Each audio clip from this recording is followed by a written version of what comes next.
Bonjour, bonsoir les amis. On se retrouve aujourd'hui pour un ciné-melon avec Geoffrey Marot. Bonjour. Salut Geoffrey. Moi je suis Daniel Quarsano, vous avez sans doute reconnu ma voix. Et aujourd'hui nous allons parler d'un film que tu m'as fait découvrir Geoffrey et qui est en... Le titre en français c'est Troupe d'élite. En portugais c'est Tropa de Elite. Elites. Excusez-nous si on ne prononce pas bien. Qui est un film exceptionnel euh, dont on va essayer de vous parler et de résumer un petit peu. Bah écoute, tu connais le film mieux que moi, tu l'as vu plus souvent. Mhm. Quel est l'esprit du film? Quelle est l'idée motrice? Alors en fait, avant d'avoir vu ce film, t'étais de gauche, et quand tu l'as vu, t'es enfin devenu de droite.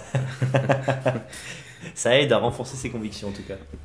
Donc c'est un film à propos de la police brésilienne, à propos de la corruption dans la police, à propos de la lutte contre le trafic de drogue, etc. En fait, c'est l'histoire de deux hommes que l'on suit.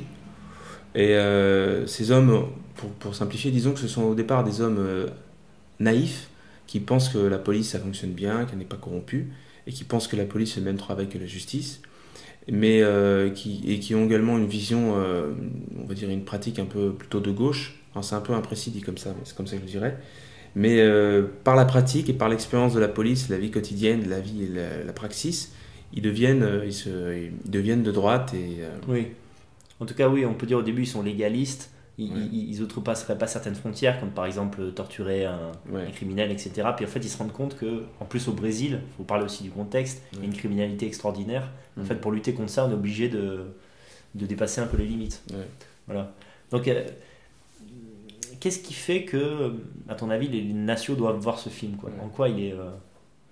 Bah, les nationaux, quelque part, ils ont déjà des idées de bon sens, on va dire de droite, on va dire comme ça. Enfin, Ouais. pour moi, la droite et la gauche, ça veut rien dire, c'est pas comme ça qu'il faut voir les choses. En fait, ce qu'il faut voir, c'est qu'est-ce qui marche et qu'est-ce qui marche pas. En fait, dans ce contexte, par exemple, on voit que la répression contre les dealers est évidente et ça marche. Hmm. Et on peut rien faire d'autre. Donc, la droite marche. Donc, dans ce sens-là, je suis de droite. Tu vois ce que je veux dire? Ouais, je Je comprends. dis ça parce que son nom englobe des mots qui veulent rien dire, en fait. Ouais. Droite, gauche, finalement, ça veut pas dire grand-chose, quoi. Mhm. Et donc, toute personne devrait le voir, notamment des jeunes hommes, parce que voilà, ça montre la réalité de ce qu'est le gauchisme, de ce que ça. Parce qu'on voit des étudiants qui sont de gauche, qui sont gauchistes, qui en fait, de par leur consommation de drogue, financent les trafics de drogue, Mhm. financent tout un tas de mal que la population subit ensuite à cause de ça. Et Oui, parce que donc là on rentre dans le cœur de l'histoire. On va pas.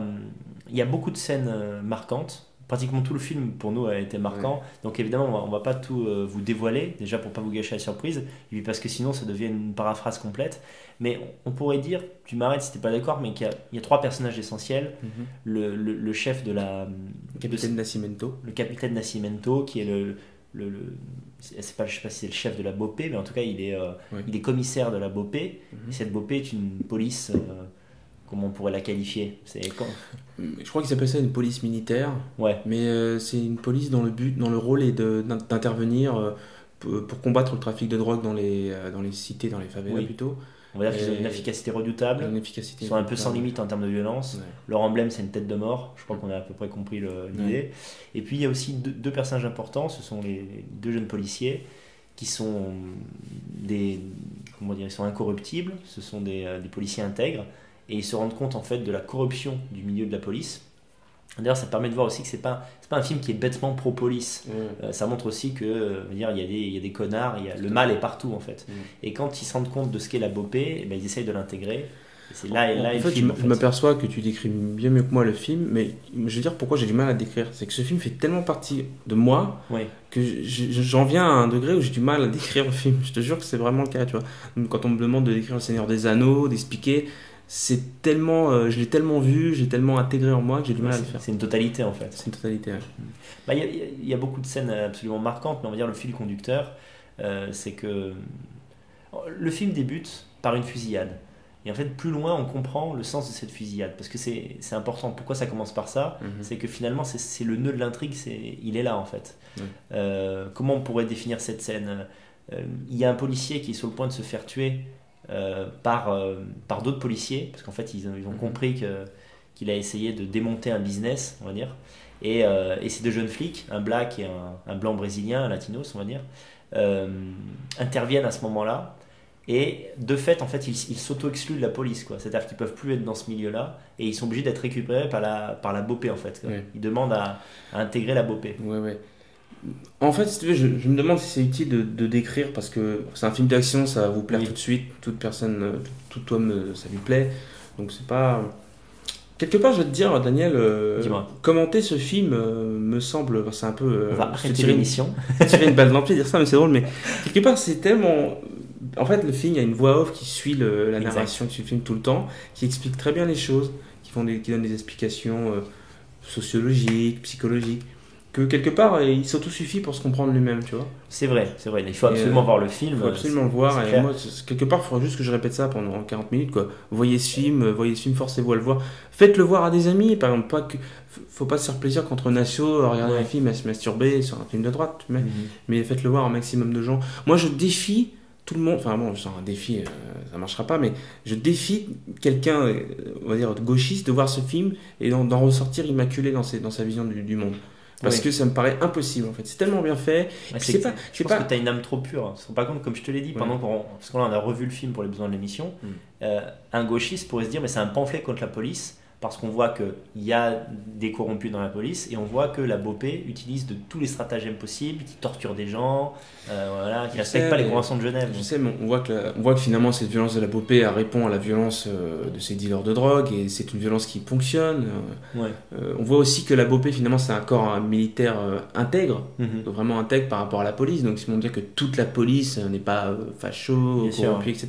Donc non mais c'est sûr que si on est gauchiste au dernier degré, même si on se fait violer, enfin bon on change pas. Ouais, voilà, non, Mais on il y parle a de des ces gens comme ça, degrés, quoi. voilà, il y a des degrés et voilà. Il est important à montrer. Moi, c'est la deuxième fois que je vois le film. La première fois sur tes conseils et là pour cette émission. Et je trouve que un des trucs les plus importants du film, pour moi, le nœud, c'est l'idée. Le film pose la question de la moralité, de la responsabilité. C'est-à-dire qu'il y a plein de moments où en fait le flic, Nascimento, a affaire aux dealers. En fait, il leur rappelle à quel point, même pour le petit deal de shit, on parle même pas d'héroïne ou de cocaïne, en fait c'est ça qui entraîne toute une délinquance et tous ces morts. Et il y a notamment cette séquence où en fait ils font une descente de police dans un quartier chaud et de deal de drogue. Ils tuent un mec et après en fait il prend à partie un jeune bourgeois étudiant qui faisait du petit trafic et lui dit mais c'est de ta faute. Et en fait il le malmène, il lui met des claques, etc. Et cette scène nous a tous les deux marqués. C'est une des plus belles scènes de film effectivement et Ouais. je ne sais pas quoi en dire quoi. C'est tellement simple et beau, je ne vois pas quoi dire de plus. Il y a en fait une tension dans le film qui est liée au fait que, on l'a pas dit, c'est quand même essentiel. Un des deux flics, donc on va dire le gentil, un des deux flics intègre le black là. À la fois il est dans la police et en même temps il fait des études de droit. Et en fait dans ce milieu étudiant il est entouré de gens de classe moyenne ou bourgeoise qui sont des mecs d'extrême gauche. Tout à fait. Je disais des mecs, on est les mêmes en France, hein. Ils aiment pas la police, ils aiment manifester pour n'importe quoi. Et parce qu'ils consomment les stupéfiants, eh bien en fait ils sont amis des dealers. Concrètement il y a une collusion entre l'extrême gauche et les racailles. Une collusion, on va dire, dans la consommation, une collusion idéologique et même une collusion de proximité, puisqu'en fait, certains de ces jeunes font partie d'une ONG qui est installée dans la favela, et donc ils sont proches de ces narcotrafiquants. Et bon, ce qui est bien évidemment dans ce film, c'est que ces jeunes gauchistes vont subir de plein fouet les conséquences de leurs actions et leur passivité. Oui, puisque bon, vous le verrez dans le film, mais c'est beaucoup de scènes tout à fait jouissives, pas jouissives au sens sadique, jouissives au sens libératoire de mensonges qu'on entend, l'idée que la justice est rendue. Voilà, la justice est rendue. On a l'impression qu'il y a une justice immanente, même à travers ces flics qui punissent le mal, où qu'il soit. Ouais. D'ailleurs, on peut dire aussi que dans ce film, on met en avant des exemples de violence juste. Parce que par exemple, quand tu parles de cet étudiant, à un moment donné, qui se fait malmener, il se fait frapper, il se prend des coups de pied. On voit aussi des policiers pourris qui se font cracher dessus, taper dessus. Et en fait, ça nous fait du bien. Parce que la violence, c'est pas le mal. Enfin, la société nous apprend que la violence et la haine, c'est toujours mal. Mais haïr ce qui nous fait du mal, c'est bon et c'est normal. Frapper, non mais c'est évident, je te sourire, mais non, je souris parce suis les leçons de Béala, tu vois. Pas du tout, je me moquais pas de toi, je pensais à cette phrase de Mussolini qui est simple. Mais en fait, Mussolini dit, à un moment donné, à réponse, je sais plus si c'est dans un discours ou dans une réponse à un journaliste, mais il dit toute violence n'est pas immorale. Oui, Et en fait, c'est vrai.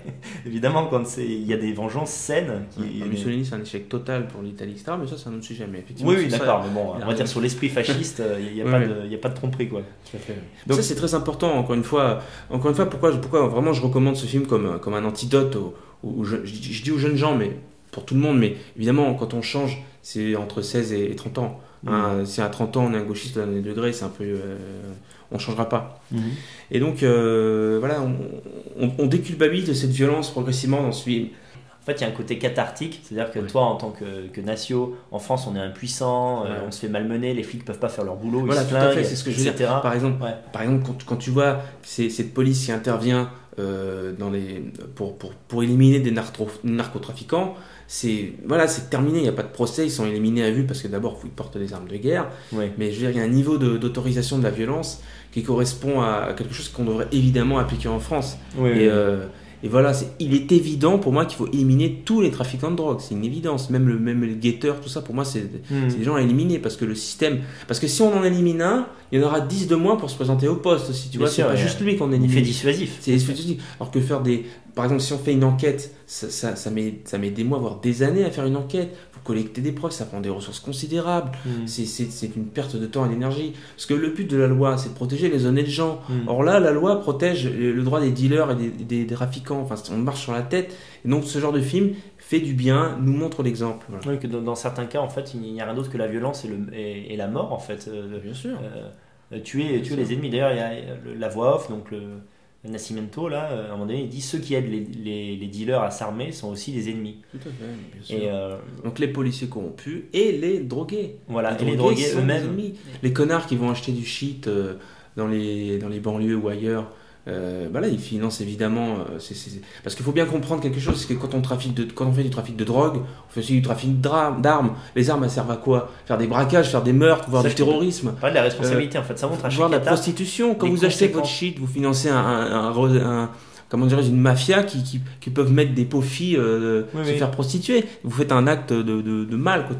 Je parle pour tous les drogués qui nous écoutent et les fumeurs de cannabis, il y en a beaucoup malheureusement. Vous participez à ça aussi. Et en particulier dans le film, il se trouve que ces consommateurs sont des bourgeois d'extrême gauche et de gauche, anti-flics, etc. Donc c'est pour ça que j'insiste vraiment là-dessus. C'est un des premiers films où je vois ça, où en fait on montre à ces connards la responsabilité de leurs actes. Parce que les étudiants de gauche sont toujours à nous parler de rapports sociaux, de dire qu'en fait le système protège les riches et pas les pauvres, alors que eux, par leur comportement immoraux, contribuent à ce que les pauvres le soient encore plus et qu'ils se fassent tuer avec tous ces guerres de gangs. Tout à fait, oui, parce que évidemment ces narcotrafiquants créent c'est même pas une ambiance, quand on a un gang dans un quartier, le gang s'installe, crée une terreur, raquette les habitants. Le racket, par exemple, c'est un truc qui existe au Brésil. Tu te fais installer le gaz, l'électricité ou quoi que ce soit, tu as du racket, enfin bref. Oui. Voilà. Non, tout à fait. Alors, moi, je parle en mon nom, mais ce qui m'a vraiment pratiquement le plus intéressé dans le film, c'est ce duel un peu qui se joue dans l'âme du flic noir, en fait, qui est tiraillé entre son désir d'être un policier et son désir de mener une vie, on va dire, agréable, de jouissance, avec une nana qui bosse en droit et dont il tombe un peu amoureux. Et en fait, cette tension est intéressante. Il finit par choisir l'intégrité, bien sûr, et d'intégrer la BOP. Et quand il intègre cette section, alors là, il n'y a plus de retour en arrière, quoi. Tout à coup, il devient plus... De toute façon, les beaux films, pour moi, les films qui me touchent, c'est souvent des films de transformation, quoi. Faut que je parle plus fort, alors. C'est souvent des films où, voilà, il y a une transformation intérieure. Les vraies transformations sont les transformations intérieures. Qu'est-ce qui fait qu'un homme passe de l'illusion à la lucidité, et c'est le cas pour Mathias, ce policier noir qui joue très bien d'ailleurs et qui est très noble, qui a vraiment un visage d'homme d'ailleurs, mais intelligent. Qu'est-ce qu'on peut dire d'autre, Daniel? Moi j'insiste encore une fois sur le fait que je n'ai pas souvenir, j'ai quand même vu pas mal de films dans ma vie, de voir un pamphlet contre l'université. Et on va dire le fait qu'elle soit gangrénée par les idées de gauche aussi fort. Et il y a une scène qui est absolument révoltante quand on est, on va dire, des fachos comme nous, c'est quand en fait il est question de la police pendant un cours de droit et absolument toute la classe est contre la police. Par exemple, le prof, il dit, bon, c'est entendu que la police sont des pourris, qui font ce qu'ils veulent et qui s'attaquent particulièrement aux pauvres, aux noirs. Et en fait, toute la classe est d'accord, il y a un consensus. Et je pense que toi et moi, on a été en sciences humaines, on l'a vécu ça. Cette espèce de moment en fait où tout le monde est de gauche et a une idée complètement fausse et t'as l'impression de lutter contre le monde entier. Et à ce moment-là, c'est le flic black dont j'ai oublié le nom. Et c'est le premier moment de révolte en fait, parce que on insulte les flics, parce qu'on a oublié de dire, c'est un élément d'intrigue, mais les autres ne savent pas qu'il est flic, bien sûr, à ce moment-là de l'intrigue. Et donc en fait, il ne peut pas s'empêcher de dire, mais attendez, les flics font ce qu'ils peuvent. Il y a peut-être effectivement, il y a des mauvais éléments, mais dans l'ensemble, on est là pour protéger les honnêtes gens. Bah, tu peux nous évoquer un peu les scènes qui t'ont marqué l'esprit tout de suite dans le film. Ouais. Bon, alors, là, il y a la première scène que tu as déjà évoquée, qui est très bien. Il y en a une autre que j'aime beaucoup, c'est lors d'une séance de préparer un stage de combat pour ces agents de la BOPE. En fait, on voit que les hommes de la BOPE ciblent particulièrement les policiers corrompus, parce qu'en fait, dans ce stage participent différents profils, dont des policiers corrompus qui essaient de quitter la police, parce que peut-être qu'ils n'ont pas envie, leur tête est mise à prix, je ne sais pas, mais soit parce qu'en fait ils décident de changer, soit parce qu'en fait ils y sont contraints, parce qu'ils vont se faire buter par d'autres flics. C'est un peu comme quand on part à la Légion, quoi. T'as pas le choix. C'est ça, ouais. Et on voit qu'il malmène tous les hommes présents, mais en particulier ces hommes, c'est pourri et c'est très beau à voir. Ouais. Et en fait, ils font tout pour les faire craquer, c'est-à-dire que pour maintenir l'intégrité de cette espèce de police, super police, en fait, ils harcèlent en fait, les mauvais profils pour les faire dégager, c'est une réalité. Donc là aussi, encore une fois, il y a un choix moral qui est effectué dès le début. Quoi. D'ailleurs, juste pour revenir à ce stage, au début du stage, quand les policiers s'engagent, il y a un discours du commandant qui est très beau et qui est le plus anti-victimaire que j'ai entendu. C'est qu'il leur dit absolument personne n'est venu vous chercher. C'est vraiment l'idée en fait que arrêtez toute vision victimaire, quoi. Si vous vous faites frapper, tout ça, si ça vous arrive, vous êtes là pour ça. C'est un peu je sais pas moi, un élève en classe qui se ferait gronder par son professeur, il pourrait toujours prétexter qu'il est obligé de venir, etc. Alors que là, ils sont dans une situation où ils doivent assumer d'avoir fait totalement ce choix. Ils ont signé, quoi. C'est comme s'engager pour l'armée. Voilà, c'est le choix. Tu peux pas t'arrêter en plein champ de bataille et dire non, je suis blessé, je suis mort, etc. D'ailleurs, bon, le discours s'achève par une phrase qui semble ne vouloir rien dire, mais ils hurlent, personne ne survivra. Et en fait, mais quand même, ça a quand même une signification. C'est-à-dire en fait l'idée qu'on est prêt à aller jusqu'à la mort, et la mort fait partie du métier, quoi. Tu sais, ça m'a fait penser un peu à la fin de Starship Troopers, où tu as le personnage principal, le blond, là, qui est une pure tête d'Arien. Il devient général ou je sais pas quoi, et pour entraîner toute son armée, il leur dit venez avec moi au combat, parce que c'est en mourant que vous accéderez à la vie éternelle. il dit quelque chose comme ça en fait, à la toute fin, quoi. Il dit en fait mourrez pour l'armée et vous vivrez éternellement. Donc en fait c'est l'idée de la gloire en fait, plus que on va dire du paradis, hein. C'est pas du tout ça qu'il voulait évoquer, hein. Pour revenir aux scènes, oui, on peut en trouver d'autres, mais en fait moi, quand on aurait vu le film ensemble pour faire ça bien, mais il y a tellement de bons moments que je suis comme vous savez, les lycéens un petit peu benets, des fois ils ont un texte à lire, et ils surlignent tout en fait. Ils savent pas surligner les choses les plus importantes, les plus synthétiques. Moi dans ce film c'est pareil, toutes les scènes, quasiment une scène sur deux, je pourrais en parler pendant 5 minutes, quoi. Non, vraiment c'est un film qui me semble, moi je vous le dis, hein, sur le plan du fond, hein, je parle pas de la mise en scène, etc., même si elle est réussie, c'est un film parfait. C'est un film parfait de bout en bout. Tu sais, quand il fait craquer pendant le stage le flic ripou. Il lui dit en fait, en gros, toi t'es pour les Macs, les putes et les cliniques d'avortement. Il fait une espèce de tir groupé. C'est magnifique. Parce qu'il dit ta place c'est auprès des Macs, des putes et des cliniques d'avortement. C'est magnifique. Je vous dis, il y a une perfection anti-gauchiste en tout cas, qui devrait rassembler, on va dire, la dissidence de Papacito à Henri Lesquin, en passant par tout ce que tu veux, parce que tous ces gens qu'on déteste et qui nous mènent la vie impossible, ils en prennent pour leur grade. On voit aussi les implications, c'est un détail, peut-être que je surinterprète, mais les étudiants arrivent à comprendre que le noir est un flic, parce que lors d'une fusillade, un paparazzi a pris une photo où il était dedans. Et en fait, ça te remet encore en tête l'idée que tous ces gens sont des connards, les journalistes, les paparazzi, qui en fait détruisent des vies indirectement. La vie privée, etc. Voilà, ça paraît rien. Eux, ils disent au nom de l'information, je suis journaliste, etc. Mais en fait, ça a des implications concrètes sur des affaires, voilà quoi. De la même manière, alors attention là, si vous n'avez pas vu le film, bouchez-vous les oreilles. Maintenant, je le dis. Donc ces deux amis flics, là, il y a un black et un latinos. On va pas expliquer comment, mais le latinos finit par se faire tuer par les gangs. Et quand le flic remonte l'échelle des causalités, il se rend compte que c'est la faute d'un sale petit merdeux, d'un étudiant qui a balancé le nom du flic.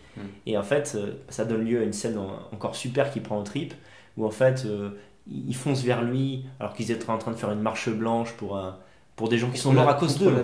Ils osent manifester contre la violence. Oui. Ridicule, quoi. Effectivement, en fait, cette marche blanche, c'est parce qu'il y a eu des copains étudiants qui ont été tués par des gangs qu'ils soutenaient. Voilà, quoi. Ils font une marche blanche contre la violence et le flic arrive là-dedans, il chope le mec, il lui dit mais c'est ta faute, etc. Et il tape dans la gueule. Et là, on voit vraiment la transformation totale. C'est plus le même homme. À ce moment-là, il devient un héros du bien, et il a affaire en fait à la, comment dirais-je, à la vilainie de tous ces gauchistes qui sont rassemblés contre lui. C'est-à-dire, malgré ses morts dans leur propre camp, malgré tout ça, en fait, la fille qu'il aimait va se mettre contre lui, va dire t'es un sale flic, t'es trop violent, etc. Et cette explosion, moi je sais que ça m'a fait vibrer, et vous allez sans doute le ressentir aussi, c'est quand il leur dit mais vous n'êtes que des sales bourges, c'est à cause de vous tout ça, vous en foutez plein le nez, et à cause de vous il y a du trafic et des gens qui meurent. C'est vraiment un film qui fait du bien aux gens de bien, j'ai trouvé, quoi.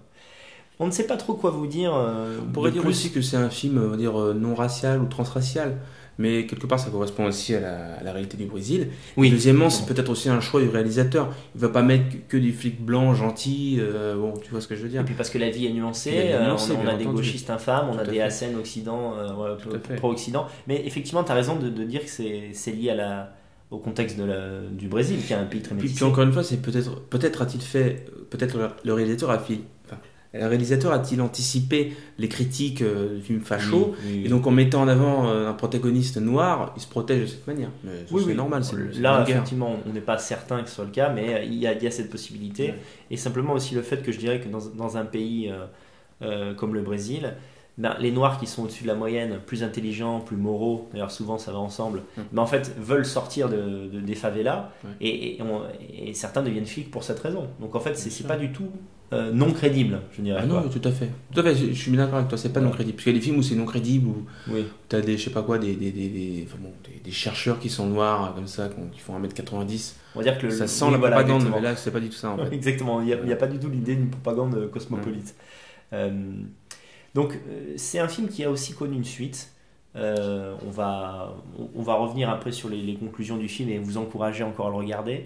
Mais c'est pour vous dire de ne pas oublier de regarder la suite aussi, qui est assez intéressante. Est-ce que tu peux nous en dire quelques mots ?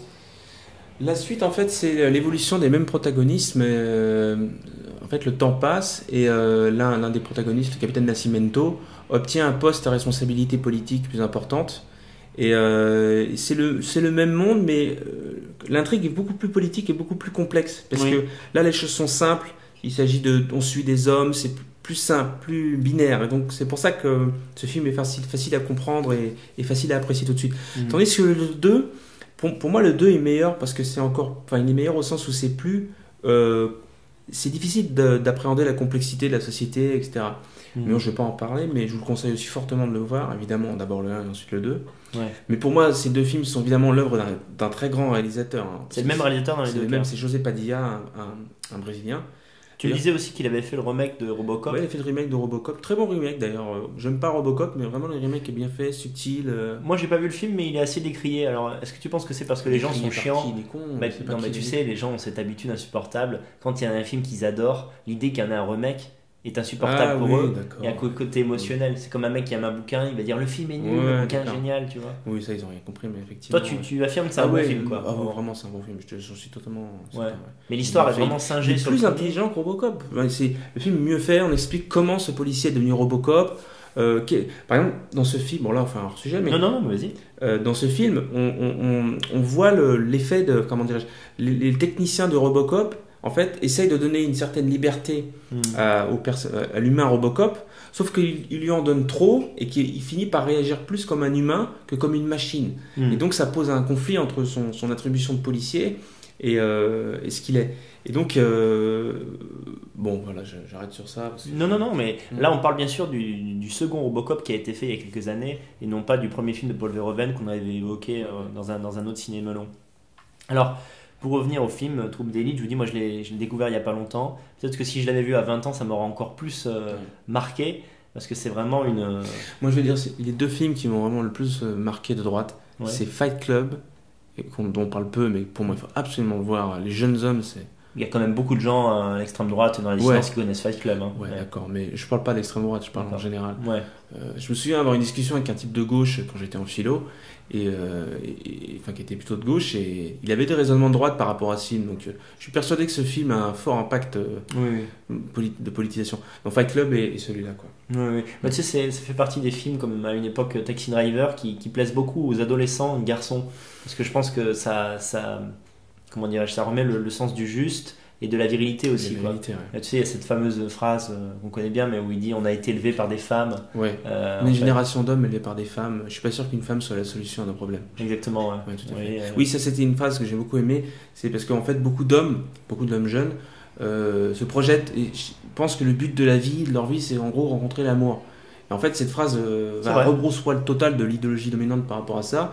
Et je confirme, c'est pas la solution aux problèmes qu'on peut avoir. Et effectivement, mais l'amitié est plus formatrice quand même.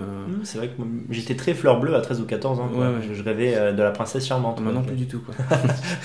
Beaucoup moins, disons que j'ai revu une échelle de priorité, on va dire, quoi. Non, mais ça c'est encore un hors sujet, mais c'est très intéressant d'en parler, quoi. Pour revenir sur le film lui-même, on l'aime tellement bien qu'on n'a pas envie de vous déflorer tous les moments de l'intrigue, mais on peut vous donner que quelques petits détails. Par exemple, moi j'ai un truc que j'ai noté pendant qu'on le revoyait, c'est que elle en veut aux flics, c'est la nana qui est étudiante, qui est une bourgeoise étudiante de gauche évidemment. Déjà je pense qu'elle s'en veut à elle-même de s'être amourachée d'un flic, mais quand elle se rend compte qu'il est keuf, elle lui dit je te rends pas compte, c'est à cause de toi si je vais peut-être pas rentrer dans l'ONG. Et moi ça m'a marqué parce qu'en fait ce qui l'intéresse plus, c'est l'idée d'être dans une ONG que l'idée de mener une vie morale, tu vois. Oui, c'est-à-dire que être mouillé avec, tu vois ce que je veux dire, être mouillé avec des trafiquants, tu vois, causer des morts et du chagrin, elle s'en fout. Mais par contre, de ne pas pouvoir intégrer une ONG, c'est terrible. Enfin, c'est vraiment typique de ces gens-là qui peuvent être des ignobles personnes dans le privé ou avec leur famille et qui vont... Genre Kouchner, par exemple. Exactement, voilà. Kouchner, c'est à haut niveau, mais c'est ça, quoi. Oui, c'est le mec qui se présente comme un mec qui apporte du riz, qui est dans l'humanitaire, alors qu'il soutient la guerre d'Irak, l'horrible guerre d'Irak inutile et bête, la guerre d'Afghanistan inutile et bête, toutes ces guerres. Et surtout, il passe pour des gens bien, alors qu'en fait, ce sont des ordures, quoi. Et le film le montre plutôt bien. À un autre moment dans le film, on ne va pas forcément dire quand, mais ça m'a aussi choqué, ça m'a fait penser, tu sais, en ce moment, je lis des livres sur... Vous avez l'impression que je digresse, mais vous allez voir pas tant que ça. Je lis des bouquins par rapport à une émission que je veux faire sur les serial killers. Et en fait, les serial killers ont une particularité, c'est qu'ils peuvent avoir de la pitié, mais uniquement pour eux-mêmes. C'est pratique. C'est très pratique, c'est pour ça qu'ils arrivent à être serial killers. Mais c'est assez étonnant, c'est-à-dire qu'on dit toujours que ce sont des monstres, on va dire, on les imagine comme des Robocop du crime, alors qu'en fait, c'est plutôt qu'ils arrivent à séparer les deux. C'est-à-dire que même des fois, ils ont une famille et ils sont très aimants avec leur vraie famille. Pour eux, ce sont des vrais gens, alors que les gens qui tuent ne sont pas des vrais gens. Et pourquoi je parle de ça ? Parce qu'à un moment donné, il y a un gangster qui implore la pitié des flics et en fait il leur dit ne me tirez pas dans le visage sinon ma famille va pas me reconnaître. Et là tout à coup on voit cette espèce de moralité à deux vitesses qui est insupportable, qui donne encore plus envie de le tuer parce que ce mec, vous allez voir dans le film, s'est rendu responsable d'actes ignobles et au moment de mourir il implore la pitié auquel il n'a pas le droit. Moi c'est vraiment quelque chose qui m'avait marqué, quoi. Quoi d'autre, mon petit Geoffrey ? Comment dire aux gens de voir ce film moi, encore une fois, je me répète, mais il est tellement bien ce film, il est tellement autosuffisant que parfois le commentaire me semble superflu. Oui, c'est vrai. On pourrait parler un petit peu juste de la forme, c'est-à-dire est-ce que tu as aimé la façon dont c'est filmé, puis c'est un peu brutal. J'aime bien comme tu disais, parfois l'éclairage est un peu limité, il est un peu déficient, mais c'est quand même très bien filmé. On peut le voir en portugais d'ailleurs, sous-titré en français, on est plus immergé davantage dans la langue. Oui. En fait, c'est un film d'action mais d'un télo, en fait. Vous allez voir, ça paraît être un film d'action de base, mais c'est un film vraiment d'un télo, quoi. Non, notamment, tu l'as souligné plus tôt, mais par la voix off, en fait. La voix off, vraiment pas un film d'un télo, un film qui fait réfléchir, quoi. Oui, voilà, c'est un film qui fait réfléchir, effectivement, c'est tout à fait, quoi. Mais la sagesse vient de la voix off qui nous explique le contexte politique, le pourquoi du comment, qui crée une distance un peu avec tout ça. Et oui, moi, ce que je voulais dire par rapport en fait, au style, c'est que ce film a été réalisé il y a une dizaine d'années, il me semble. Tu me dis 2007, c'est ça ? 2007. Voilà, un peu plus de 10 ans. Il faut voir qu'à l'époque, on ne s'en rend pas trop compte, mais Aujourd'hui, on a beaucoup de films qui sont tournés caméra à l'épaule. C'est devenu un peu monnaie courante. Mais à l'époque, ce n'était pas, C'est vrai. c'était pas vraiment courant. Je pense que le réalisateur a opté pour ce choix. C'est-à-dire qu'en fait, il est très rare que la caméra soit fixe. Ça suit énormément les personnages. Parfois, c'est un peu brouillon, un peu comme dans la série The Shield pour ceux qui l'ont vu. Je pense qu'au départ, c'est une volonté d'économie de moyens, mais finalement, ça sert le film, quoi. Cette espèce de tension permanente qu'il y a, ça bouge partout. Oui, puis c'est pas dans l'excès, parce que j'ai vu des trucs comme ça qui étaient vraiment dans l'extrait. Dans Oui, l'excès, c'est pénible. C'est pas le projet Blair Witch où on voit Ouais, rien. voilà, projet Blair Witch. Projet Witch, ils l'ont fait avec 10 ou 20 000 dollars, donc ça va, on peut tout leur tolérer, quoi. Ouais, mais Hein, on se demande ça même leur comment rapporte. ça a pu coûter 20 000 dollars parce que vraiment, je sais pas, ça doit être le fait de payer l'équipe, mais tu sais, des fois il y a des plans sur la forêt, ça bouge pendant 10 minutes, c'est insupportable. Ouais, mais le film a fait effet, je trouve. Enfin, il est pas mal. Ça t'a plu toi, projet Blair Witch? Je l'ai vu jeune, donc oui, mais maintenant c'est vrai que ça m'ennuierait, mais. Et là on change de film et on parle du projet Blair Witch. Alors autre chose aussi, on va pas vous enquiquiner longtemps parce que le film est quand même beaucoup plus intéressant que ce qu'on raconte, mais on a oublié de préciser un détail, c'est que dans l'histoire, il y a une espèce d'escalade de la violence parce que les policiers sont obligés de sécuriser un quartier qui est insécurisable, tellement il y a des gangsters partout, c'est tenu par les racailles. En fait, c'est dans une favela parce que le pape de l'époque veut absolument, comment dirais-je, faire un discours dans cet endroit qui est impossible. Imaginez le pape d'aujourd'hui qui voudrait absolument faire un discours à Barbès, vous voyez. Ouais. Donc c'est très difficile à sécuriser pour la police. Et moi, je sais pas si tu es d'accord avec toi, mais ça montre aussi à quel point la vérole gauchiste est au cœur aussi de l'église actuelle. Ouais. C'est-à-dire, en fait, D'accord. le mec se dit, peu importe, Ouais, ouais, tout à fait. je veux C'est absolument vraiment discours. montrer à ces pauvres. Alors qu'en fait, ce qu'il comprend pas, c'est que son discours n'est possible que s'il y a une démonstration de force, une répression, etc. Ouais. Donc, alors que si c'était déjà un homme, comment dirais-je, qui veut respecter ses principes de non-violence, etc., il irait dans un lieu où c'est pas le cas. Oui, puis il voit pas toutes les conséquences derrière. En fait, Voilà, il travaille c'est avec ça, sa ouais. demande. C'est inconscience des choses. Ouais. Ouais. Autre chose aussi, moi, qui me plaît, c'est que vraiment, c'est un film qui est bien à 50 000 niveaux. Mais il y en a un, c'est que ça montre aussi l'égalité, je dirais, des différentes façons de faire le mal. C'est-à-dire, en fait, du moment que vous faites le mal, peu importe de quelle manière. C'est-à-dire que, et on l'a dit, et peut-être que on se répète, mais de montrer qu'il y a une égalité de laideur morale entre un étudiant bourgeois qui consomme et qui fait parfois même du trafic de drogue et un trafiquant qui tue des gens concrètement, en fait, ils sont aussi mauvais l'un que l'autre. Et ce film le montre bien, je trouve. Tout à fait. C'est important de dire que, voilà, notamment que ces étudiants en fait, détruisent des vies de prolétaires qu'ils prétendent protéger. C'est ça L'un qui est n'existe pas insupportable. sans l'autre, quoi. C'est un peu comme la jambe gauche, la jambe droite. Le trafiquant n'existe que parce que le camé existe. Oui, voilà. En fait, il fait partie d'un écosystème Parce que, non, je dis ça criminel. parce que voilà, on a tendance à dire que le camé il est indirectement responsable de système criminel, alors qu'en fait il est directement responsable aussi Oui. autant que le vendeur de drogue. On peut aussi dire en périphérie du film que ça me donne l'occasion de donner parce que des gens m'ont posé la question parfois. Je suis évidemment pour l'interdiction de toutes les drogues. Et je pense que Geoffrey, c'est exactement la même Bien chose. sûr. même de l'alcool personnellement. C'est une évidence. Ouais. L'alcool, pour ça peut l'alcool, poser question. Non, mais Ouais. ça peut poser question dans le sens où, effectivement, peut-être que ça donnerait une plus belle société, l'interdit de l'alcool, mais il y a toujours l'idée que c'est tellement facile à faire circuler l'alcool, tu sais, au moment de la prohibition. Oui, je sais. Tu vois ce que je veux dire? C'est un peu l'argument. Ça, il faudrait une forte répression en même temps. Ouais. La France est un pays d'alcooliques, j'allais dire, mais je rigole. Mais la France est un pays où l'alcool, le vin, et c'est vrai que ça fait partie de la culture. Bon, si on pense que le cannabis fait partie de la culture, voilà, je rigole, mais C'est partie de la culture de la malheureusement, ça Hollande. commence à devenir le cas. Mais bon. Bon, puis non, mais même si je suis d'accord, à long terme, on sait très bien que l'alcool crée des cancers, etc., qu'il y a des vies brisées à cause de l'alcool. C'est moins directement, on va dire, une attaque du cerveau que peuvent l'être certaines drogues. Voilà, c'est pour ça qu'il y a une échelle. Tout à fait. Mais on comprend, Geoffrey et moi, on comprend tout à fait ce que fait le président, dont j'ai oublié le nom, là, comment ça s'appelle, Duterte, c'est ça? Ouais, Rodrigo Duterte. Qui mène une lutte incroyable. Ouais, bien sûr, de répression totale contre le. C'est tout le monde est la bopée en fait. Il donne même de l'argent aux gens qui tuent des drogués en fait. Qui tuent des trafiquants, pardon. Le président des Philippines, c'est ça, je Ouais, crois le président des Philippines. Ouais. Alors oui, c'est aussi, on a des jeunes qui nous écoutent, hein, on voudrait vous rappeler, désolé de jouer les parents à la place de vos parents, si vous allez faire du tourisme dans ces pays-là, ne déconnez pas les mecs, hein, vous laissez votre shit ici. Hein. Je sais pas si vous êtes conscient que 2 barrettes de shit dans les fesses, vous passez votre vie en taux là-bas. Hein. Ouais, c'est vrai. Ouais. Non, mais il faut le rappeler, hein, il y a des vies qui sont brisées comme ça. Bon, comment on pourrait conclure sur le... Moi, je trouve aussi que ce film redore un peu l'image du Brésil, c'est-à-dire l'idée que c'est un foutoir multiracial et multiculturel, mais les gens qui y vivent n'en sont pas responsables, ils veulent s'en sortir et c'est très difficile. Ouais, Mais- je comprends les. Il y a- Oui, je comprends en effet. Je suis Il y a- d'accord. cette corruption aussi qu'il y a En fait, je sais pas si tu as vu ce film Serpico avec Non. dans Serpico, donc c'est l'histoire d'un flic qui est incorruptible mais qui est entouré de ripoux et on se rend compte de son impuissance. Et là effectivement même si le film fait plaisir par certains aspects, on souffre parce qu'on se dit mais comment dénoyauter de l'intérieur un système qui est pourri. Ouais, bah, la Ouais. solution c'est d'en partir, ça paraît impossible. Dans le film on voit c'est impossible. Ouais. Ils prennent l'échappatoire et ils intègrent la BOP quoi.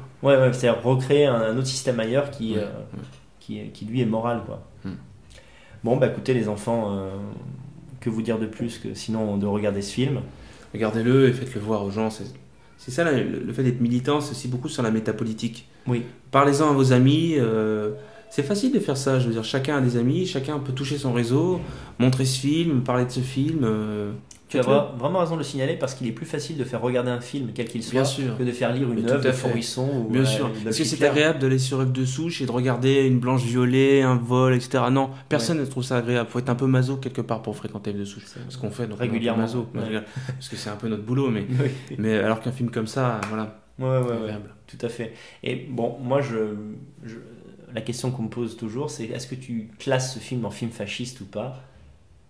Qu'est-ce qu'on appelle le fascisme? Rien dire. Ça veut rien dire. Rien Si on dire. parle de l'idéologie politique des années 20, etc., Non. non. Mais un film, on va dire, d'ultra-droite qui ne donne pas une vision négative de la violence quand celle-ci est nécessaire. Voilà, quoi. Parce que le système appellerait l'ultra-droite. Parce que pour nous, c'est juste le bon sens. Oui. Réprimer des dealers de drogue en les tuant, c'est du bon sens. C'est Voilà. évident. Simplement, les gens qui ont comment dirais-je, cette saine violence du bien en eux, ils ont toujours tendance à prendre un peu les mêmes symboles, tu vois. Donc, ils sont habillés tout en noir. Ouais. Tu vois, ils ont le look un peu d'espèces de SS brésiliens quand même. Faut Ouais, quand ouais. même le reconnaître. C'est ce Quoi. que tu veux dire, ouais. Est-ce que c'est ça qui t'a plu? Est-ce que ça t'a excité? Oui, un petit peu, bien sûr, légèrement.